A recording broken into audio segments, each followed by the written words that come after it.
India needs the new farm bill. I am Dr. Joseph. Welcome to my YouTube channel. With all humility, I would like to state that I am a researcher in different subjects. Here, I am analyzing this issue in the perspective of a researcher in economic history and a researcher in constitutional jurisprudence. As far as an economist is concerned, the history of a country can be viewed as a balancing effort between legal, ordering, and economic environments. It means, according to the nature, composition, pattern, and growth of the economy, there must be enactment of laws. There must be legal changes. According to the emerging nature of the economy, new law is enacted. Here, we should remember the fact that we are living in a world where liberalization, privatization, and globalization is generally accepted. Digitalization is the order of the day. According to the digital science, there is no geographical differences. The new economic order is in the sphere of market model. There is a departure from the Nehruvian model of development. In Russia in 1990, they accepted the liberal economic order. In East European countries, also the liberalized economic model is following. The World Bank, the IMF, though it is not generally accepted, UN is also considering the market model of development. To analyzing economic history, we can see that from primitive society, feudalism, capitalism, communism, and the new economic order. In other words, the new international liberalized economic order cannot be ignored. This is predicted by the Nobel laureate in economics Milton Friedman and Simon Kuznets. According to Simon Kuznets, there should be development in the agriculture sector, then industrial development will take place. And there will be development in the tertiary sector. So agriculture sector or primary sector is a basic sector here. We should remember the fact that the economic forces or the economic structure is the basic structure. Thereby, the political forces or political structure is what. In this context, we must remember that the legal sector is also interrelated and interdependent on the economic sector and political sector. When we are analyzing the interlogic of the agricultural bill, we can see the agricultural development scenario in India. Say for example, in America only 11% of the people are engaged in the agricultural sector.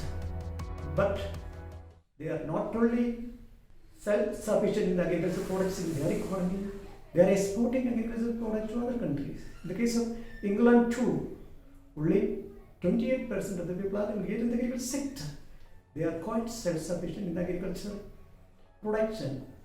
They are also exporting agricultural products, but in the case of India, 70% of the people are working and depends upon the agricultural sector. It shows that there must be modernization, there must be restructuring, there must be revamping, and there must be redefining the existing agricultural sector compatible with the existing new economic model, new liberalized market model. Sometimes you may say that I am arguing for the corporates, Ambani, Adani, Reliance, etc. No, you are wrong. The wheel of the time is moving forward. The inner logic of the economy is based on profitability and competition. The higher income groups, that means the richer, the capitalists, are having the higher capacity to save and invest. On the other hand, the lower income groups are consuming their income. In other words, the investment potentials of the higher income groups are high.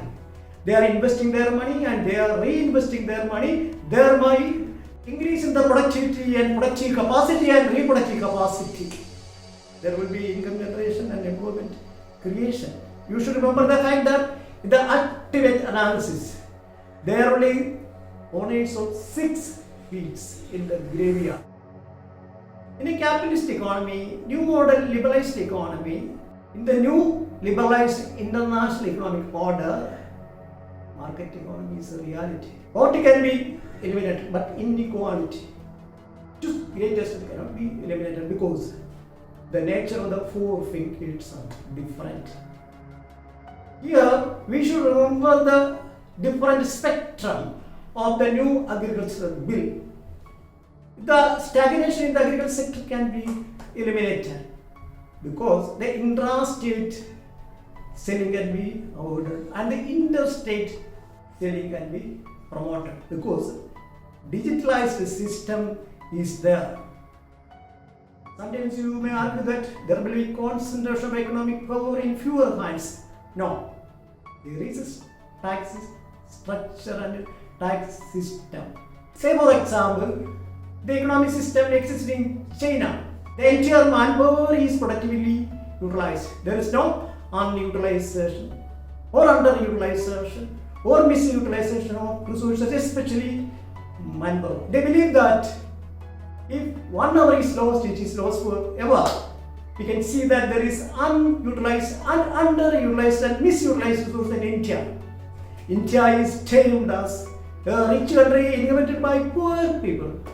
The manpower is not properly utilized. Say for example, the vast majority of the agricultural laborers who are for the strikes, agitation and andolans, if that energy is channelized for productivity and productive capacity, there will be economic development.